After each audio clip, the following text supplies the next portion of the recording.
step, and with careful planning, the BRICS group is moving toward a future that could change how global power works. Behind closed doors, in private meetings and diplomatic talks, this group of growing economies is preparing for its biggest shift yet. With more than 30 countries showing interest and over 20 officially applying, BRICS is no longer a backup option. It is quickly becoming a major force in the world's economic and political system. BRICS began in 2009 with 5 countries: Brazil, Russia, India, China, and South Africa. Its goal was to reduce Western control, especially the influence of groups like the G7. In the beginning, many people believed BRICS was only a symbol and had no real power. But time proved them wrong. Over the years, and especially after the 2024 expansion that included Egypt, Ethiopia, Iran, the UAE, and Indonesia, BRICS has grown into a strong and diverse alliance. Today, it plays a real role in global trade, energy, population, and regional power. It is no longer just a place for talks. It now acts with purpose. The size of BRICS is already huge. Its members make up over 40% of the world's population and more than 1/4 of the global economy. But the next phase could be even more important. As BRICS plans to expand again, it is being very careful about who joins. Countries like Bahrain, Malaysia, Turkey, Vietnam, Belarus, Sri Lanka, Mexico, Kuwait, Thailand, and Uzbekistan are being considered not just for money, but for location, influence, and long-term value to the group. The rising interest in BRICS shows a bigger change happening around the world. Many countries are unhappy with Western-led systems like the IMF and World Bank and want options that give them more freedom. They also want to rely less on the US dollar. Nations across Africa, Asia, the Middle East, and Latin America see BRICS as a chance for a fairer system, one where power is shared and countries keep control over their own decisions. This is not just a change in partnerships, but a new way of thinking about how the world should work. In the Gulf region, this shift is clear. Bahrain and Kuwait may be small, but they are rich in resources and sit in key energy areas. For years, they depended on Western partners, but now they are turning toward Asia. Their control over energy routes and their growing focus on digital finance and infrastructure could strengthen BRICS' influence in global energy markets. Along with Iran and the UAE, their entry could give BRICS strong control over global oil supply and pricing. In North America, Mexico stands out as a major possible change. With an economy worth more than $1.5 trillion and strong trade ties with the US, Mexico joining BRICS would be a big shock. It would bring BRICS directly into North America and question long-held ideas about US dominance in the region. Mexico could offer important ports, new trade paths, and a large consumer market. This move would send a strong message that countries can choose their own direction. In Europe's east, Belarus offers strategic value. It is a close partner of Russia and sits between Europe and Asia. As tensions grow between Russia and NATO, Belarus becomes even more important. If it joins BRICS, the group would gain a doorway into Europe, helping it expand trade, transport, and influence in areas usually controlled by Western powers. Southeast Asia also plays a key role. Thailand, Malaysia, and Vietnam are already major manufacturing centers, producing electronics, cars, and other goods. These countries are growing fast and trying to stay balanced in a world with many power centers. Vietnam's exports are rising quickly, Malaysia is strong in chip production, and Thailand is investing in green energy and technology. Together, they could give BRICS strong economic power in Asia and easy access to the wider Pacific region. In Central Asia, Uzbekistan is becoming very important.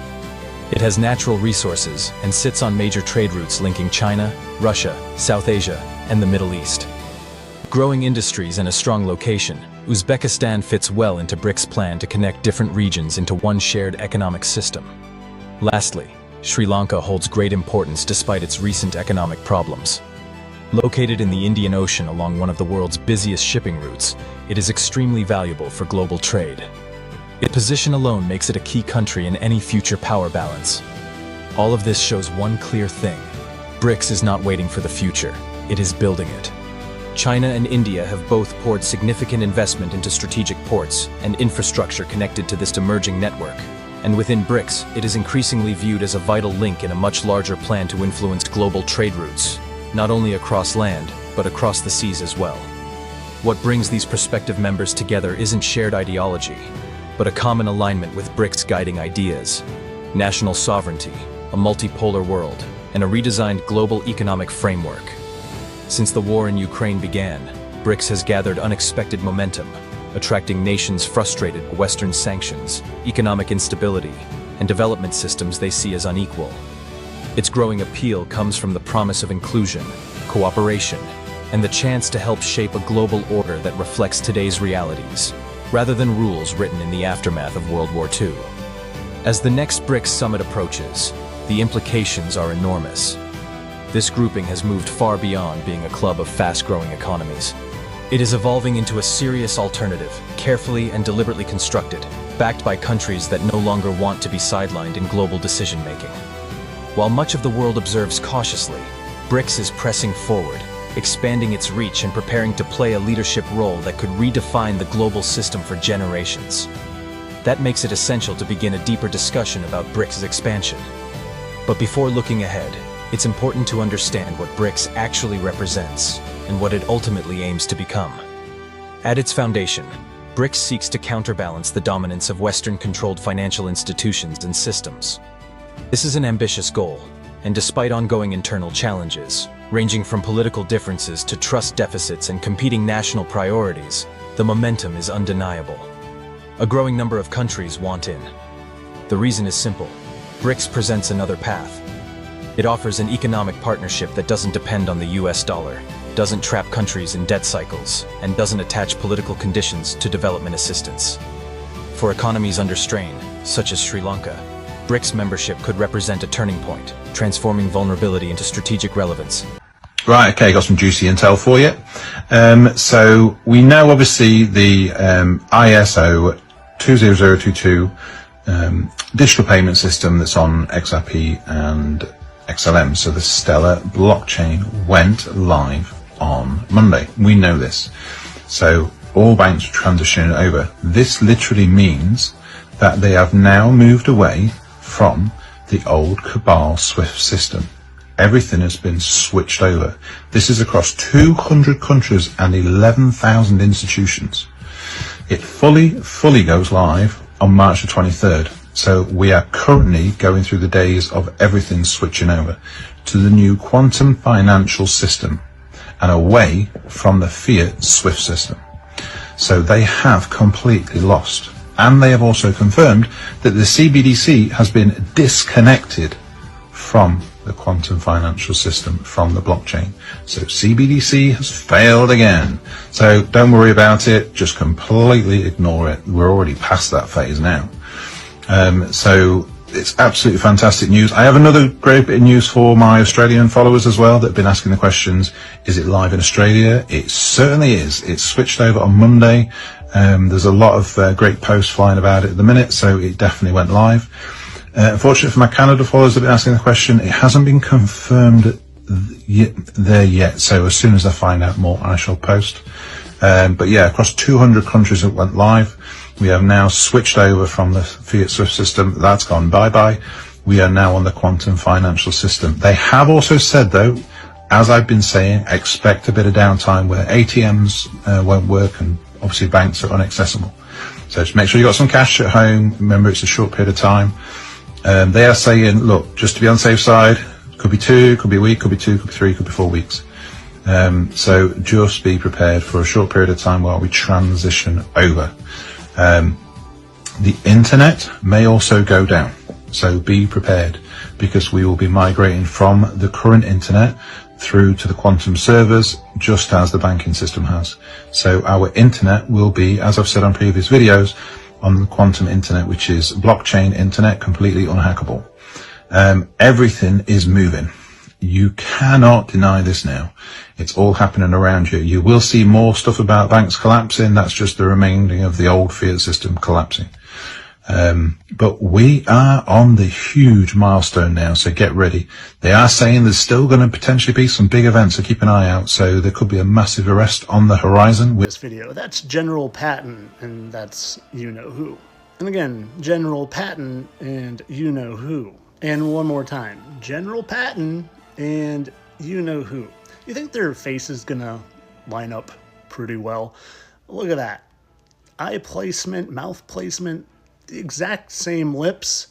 But you want to see something even crazier, General Patton has 2 marks right there. You see that? One there and one there, going diagonal from left down to right. Now, if you were to fill those in a little bit, it might still leave some remnants, right? Kind of like that mark right there and there. How interesting. You see, central casting isn't the government putting in their people. No, it's the same entities playing roles. They're playing roles throughout the centuries, over and over and over again, because they're not at all who you think they are. And they play roles for each other. You want to see what his parents looked like?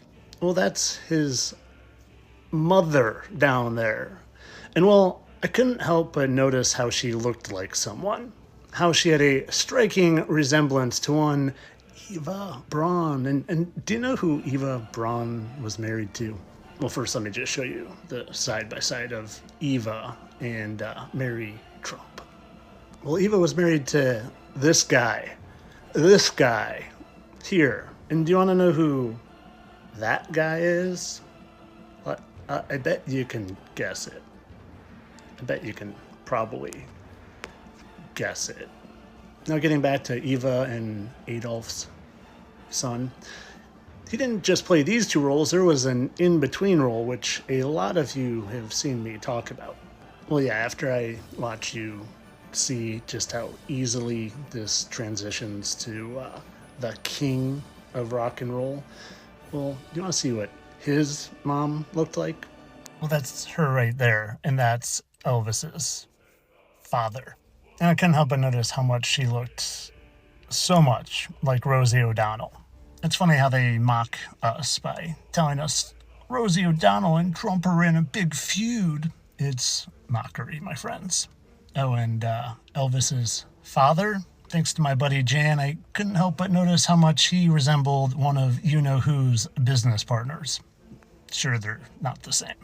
You see, central casting, like I said, isn't at all what you think it is. It's a bunch of fallen angels who don't die and can shapeshift, running around playing different roles throughout the centuries to mind manipulate you and deceive you.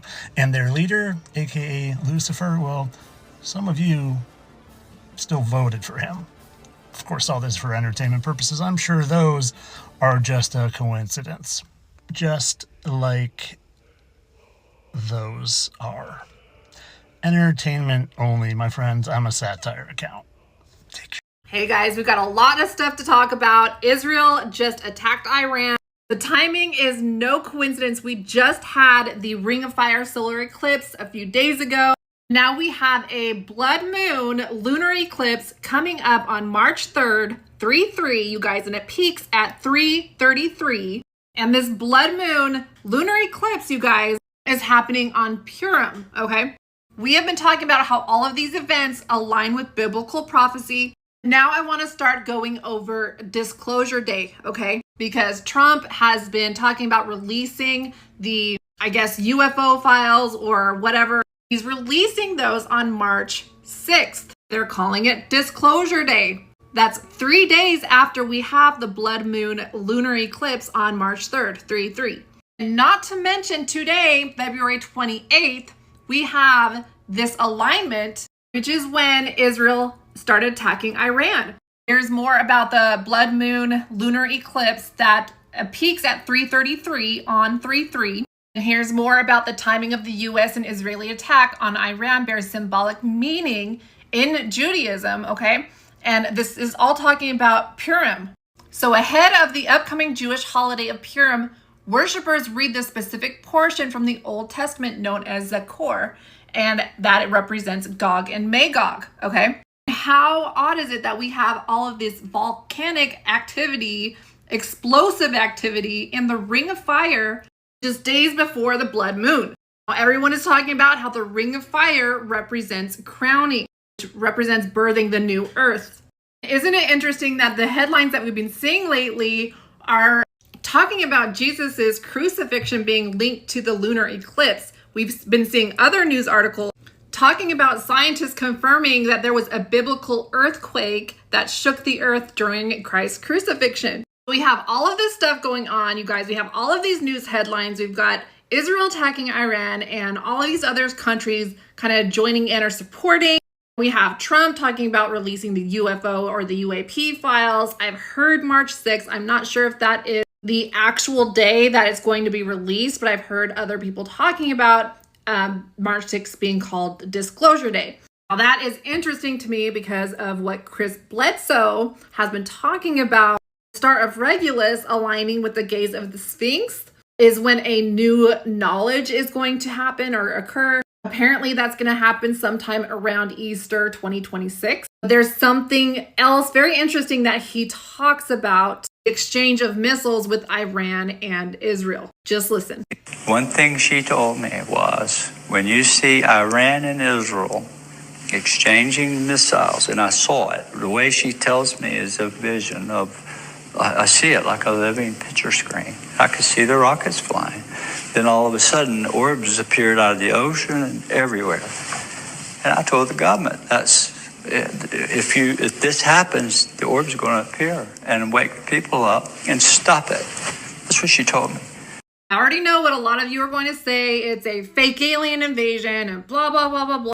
There's one thing interesting that he mentions that aligns with Project Looking Glass. There's two different timelines, you guys, and they're merging into one timeline, and there's nothing they can do to stop it. Nothing that they can do to stop it. Just listen.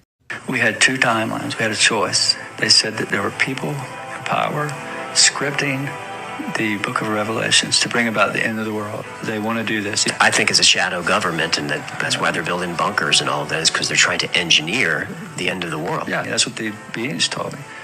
That they were trying to bring about the end of the world. And if we go that route, it would end up in Armageddon. And like the Bible says, Jesus comes back and saves the world, right? The other timeline they said was that the reset button didn't have to happen if we made the choice to seek the light and remove the darkness, and that they were going to help. And that's by waking us up. And does that lead us into the 2026 event? 2026 into a time of awakening, peace, not war. What was the prediction that the lady made? She said, when the red star of Regulus aligns in the gaze of the Sphinx, and she showed it to me, it looked like a little red ball. Now, Regulus is blue. Is blue. But she said it would appear red on the horizon just before dawn. When that happens, at that point, would mark a shift into a new knowledge and awakening of the people. I think it's just the beginning of a new era, a new knowledge, and maybe that's the revealing of this, the truth of consciousness. And this will be the Sphinx gazing at Regulus. Yeah. Do you know what constellation Regulus is in? It's in Leo. It's in Leo. Isn't that crazy? Why does the Space Force have on their badge a triangle, right, with the Sphinx looking up at the star? Guys, and this is why the US Declock and Ingersoll Lockwood, you guys, they are affiliated with Space Force. Both websites advertise Space Force. They have us on their timeline, the Enoch timeline, okay? And the other one is trying to force the book of Revelation or Armageddon and all that kind of stuff. So we've got two timelines kind of intermingling within each other, which have Christians confused because they're so set on what the Bible says. You guys, they have the technology that controls space and time. It's right there on the White House website, you guys. The US has technology to manipulate time and space. And these Christians that are dogging Trump are just so set on biblical prophecy, they cannot see outside of the box. Anyway, you guys, there's a lot of stuff going on, and excuse me, I have been sick the last few days, and I'm so sorry that I've taken this long to make another video. I have been so busy. I've been taking courses, studying for AI exams, also taking courses on data analytics. So there's just so much that I'm doing. I'm still following everything that's going on. I'm going to update you guys as much as I can when I can. Whatever happens these next few months, you guys, don't be afraid. Don't be fearful. Help spread the word. Christ is with us. Everything will be okay. Exodus happened in America. Moses grew up in Egypt. The real Egypt. The Nile in Africa does not match the biblical Nile. It flowed into the Egyptian Sea. Look, and it is supposed to have 7 tributaries. The Nile of today does not. And America has much more pyramids. The Bible states that there were over 600,000 military-aged men roaming through Egypt in Exodus, which means there were millions of people if you include the wives, the children, and the elderly. Yet there is no evidence of this in modern-day Egypt. California is depicted as an island in all the older maps, and the California or Baja Sea is called the Red Sea. The Jesuit maps depict California as a peninsula by 1698. California finally looks how it appears on the maps today by the 1770s. California cannot return to its natural state due to all the dams and levees. Egypt is Hamite land. Mitzrayim is a son of Ham. Hamite land stretched from the Mississippi River to the west coast. When Moses split the Red Sea, he was leading the Israelites into California, aka Canaan, the son of Ham. Canaan had 11 sons. Sidon is Sedona. Phoenicians are from Phoenix. Sedona and Phoenix were on the coast of the Red Sea. The Red Sea of today is the Arabian Gulf. Look, the Hittite Canaanites were from Canada, as you can see here. These are Hittites. These are Hittites. They will die with the lie that this is their land. After the Israelites cross over the Red Sea, they stop in Elim for water. California has thousands of springs. Then they reach Mount Sinai, which is ironically near Joshua Tree. The first 5 books of the Bible are the books of Moses. Then Joshua takes over after the death of Moses. The Canaanites crossbred with the Nephilim, the fallen angels, which produced the Anakim and Rephaim, which were hybrids. Half giant, half human, like Goliath or King Og. Joshua and the Israelites failed to completely wipe out the giants and Canaanites. Some of these giants and Canaanites were very skilled and had iron chariots. Maybe they were tanks of some sort. And not all of them were evil. The Southwest has recovered the most giant skeletons. Giants are the descendants of the Nephilim or fallen angels, Los Angeles. This giant was found in Southern California and was acknowledged and purchased by the Smithsonian. It was discarded as a fake even though they bought it after scientists examined it. There were dozens of findings, if not hundreds. Look, Western America has the most on Earth. See? That's why there was the Isle of Giganti. That's why Ezion Geber means giant backbone. The oldest and tallest cedars are in the Northwest. The cedars were sent from King Hiram to Solomon to build the temple. Hiram was up here. It makes sense to float the trees down the Red Sea. This only makes sense in American geography. This doesn't. That's why this was found in Brazil. Cedars in modern Lebanon are too small and too forked for lumber. Look, these are perfect. California has the oldest trees, though one was cut down by mistake, as well as the largest trees on Earth. These are mentioned in Isaiah. Look, do you see? And Hosea. America is the old world. There are no pyramids on African maps until almost 1600. Breaking. Footage from Justin Timberlake's infamous Hamptons arrest has finally been released. Timberlake went on to take a plea deal for the arrest, lowering his DWI charge to a non-criminal traffic violation.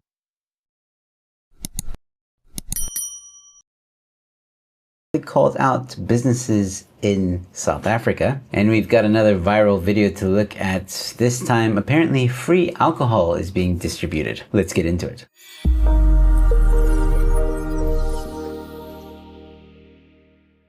Hello ladies and gentlemen, welcome to Newsflash. I'm your host Joe Emilio. Thanks for tuning in. Okay, in our first video that we're going to look at today, we're going to go to Langa in Cape Town. Now, first, before I show you the footage, there was a person on X that posted this video. I don't know how old it is. It seems recent. I don't know why the truck is standing still, if it broke down, if it ran out of petrol, if people did something to the driver. Maybe the driver thought, you know what, I'm going to quit my job. Here's a gift to the Langa community. I don't know. Unfortunately, there's not a lot of context, and I tried to look for some context, but there wasn't any. But here we go again, ladies and gentlemen, where it just seems like people just take in South Africa.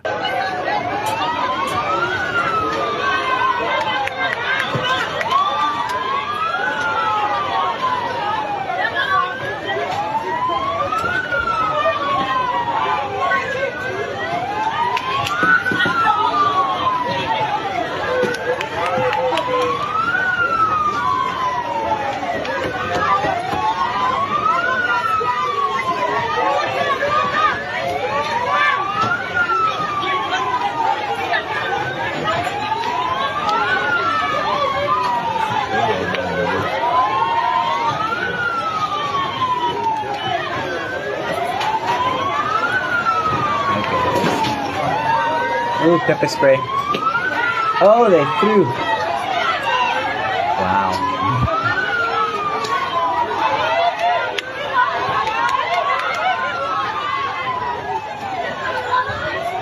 Alright, so this is the first time I'm watching this video. I wanted to live react to it, basically. There's a few things here. So, first of all, obviously, completely chaotic.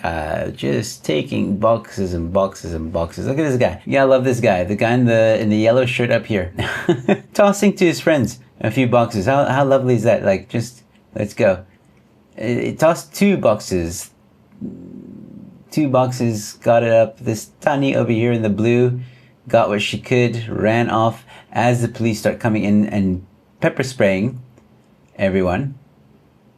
I don't know what good it does to pepper spray the back of someone's head. But then what's also interesting here is as he's pepper spraying, someone threw something at him. We can't see from where. It's coming off of the screen here. So obviously from a distance. Over here you'll see a bottle just flying and nearly hit the officer. There you saw it. It went past him and it fell on the ground. Yeah, they're just throwing alcohol at officers now. And I don't know, actually, I don't know if that's an officer or a security guard. It looks like a security guard, actually. Shame. Listen, these guys don't get paid a lot of money either to do this. And can't see who threw the bottle. A lot of suspects, obviously. And once he's gone, they just go back to taking more.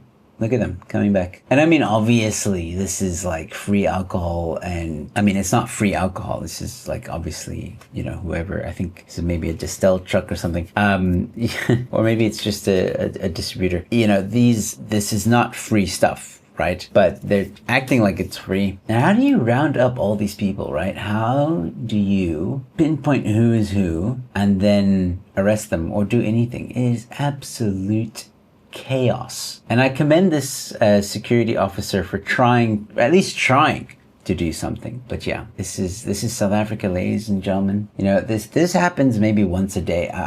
Okay, maybe that's a bit of an exaggeration. Maybe it doesn't happen once a day, but it happens quite often. And I bring it up because I want people to see the amount of times that this happens. And it's the same thing over and over. But what's interesting here is that a lot of the times when these kinds of looting happens, right? People say, oh, people are hungry. Like the other day I showed you, they were looting a biscuit truck or something. So it was like a truck full of biscuits. And people were like, oh, shame, people are hungry and stuff like that. Bitch, please. This is alcohol. That's not gonna quench or make you feel, you know, full, like you don't need any more food. As a matter of fact, it's probably gonna make you more thirsty than anything else. But yeah, I'll let you guys in the comment section, you know, decide for yourself. Are these people just really thirsty or are they being opportunistic? Once again, ladies and gentlemen, I just want to remind you to please head on over to that Back a Buddy campaign linked in the pinned comment and description where I'm trying to raise funds in order to produce the next two documentaries, Stolen Ground 2 and 3, which will focus on the Grabouw and Hermanus land grabs. For those of you who have donated already, thank you so much. Donations keep coming in. We're almost at 60% of the budget. Let's keep that momentum going. Let's try and get to 100. If 4,000 people donated 50 Rand, we would hit our goal, ladies and gentlemen, and production on these two documentaries can begin. Every donation helps us to get one step closer to uncovering the truth behind land grabs in South Africa. All right, in our second story, so the BizNews conference is currently ongoing. It might be over by the time you see this video, but the other day at the BizNews conference, there was a very special guest, the US ambassador to South Africa, Brent Bosel III. That's right. He was at the BizNews conference and he had a lot to say, There's many clips out there on social media of him talking about South Africa, talking about relationships between USA and South Africa. But there's one clip in particular I think is very important to look at. So let's have a look. The United States is I should look at it this way too. We're running out of patience. We believe that more and more it becomes a statement by the South African government when it doesn't want to respond to simple questions that we have. We may not get clarity on the kill the Boer chant that we believe is hate speech. I'm sorry, I don't care what your courts say. It's hate speech. We believe that there is clarity on the expropriation. We believe we can find these things. But the South African government has to step up to the plate. At this point, what I'm saying to the business community, you do too. What I don't have patience for, and I'll be very blunt here. I'm known for being blunt. This is why the president asked me to do this. But I don't want to hear businesses say one thing publicly and another thing privately. Yeah, a lot that he said there, but I think the important takeaways are as follows. So the Americans or the American government rather, is losing patience with South Africa. There's questions that the Americans ask the South African government and they don't respond. And that is now becoming a statement in itself. I mean, if you ask simple questions and you don't respond, what do you expect the Americans or the American government rather to do? Obviously, they're going to start realizing that while you're not answering because the answer is something the US government's probably not going to like. But it's also very telling, because if you're doing something wrong and you're trying not to say anything, well then the US might start thinking that you're up to some bad things. And I agree with him 100% about kill the board chant. At the end of the day, that is hate speech. And I don't care either what the Constitutional Court ruled. Anybody with a rational thinking mind can see that that is hate speech and should be unacceptable. From just this short clip, you can gather that the Americans or the American government is having a close eye on South Africa. And recently I had a bit of a chat with a friend of mine who wondered if the US is paying South Africa any attention. Now, I know some of you might be shocked about that question. Now, of course, the Americans are, or the American government is, paying attention to South Africa. And we see how President Trump is changing the global politics as we speak. I think there's other things on his agenda, other more important things on his table. But is South Africa top priority? I don't think so. But I do think from what the ambassador said, South Africa is on the US radar. And they are keeping a close watch. The question is, how soon will the Trump administration do anything about the communist government that exists in South Africa? Let me know your thoughts in the comment section below, ladies and gentlemen. That Donald Trump's message, or part of his main message to South Africa, is that he wants South Africa to be non-aligned, which basically means that he wants us to be independent and not be dependent upon, other nations, nor align ourselves with other nations, which is, I believe, a good idea. I know that you might disagree with that, so let me know if you do disagree. But the reason why I think it's a good idea is because it gives us greater freedom. It strengthens national sovereignty. It also can strengthen trade relationships as well, because somebody else's enemies hasn't become your enemy simply because you've aligned yourself with someone else. And yeah, you get to enjoy quite a bit of great independence over there, which is what I thought we're kind of gunning for as a country. However, the best relationship that you should align yourself with is your relationship with the one true living God. Align with God. 22 million rand on 2 statues, which will hopefully bring tourism to our country. 22 million. And there are people without water, without electricity. If you see the states of the roads, it's actually appalling. I really hope everybody is proud of our government, because 22 million is just pocket change, right? In a country where we are falling to the ground so quickly. But yeah, please come and visit and look at our beautiful statues. I'll post a pic at the end. So yeah, welcome to South Africa.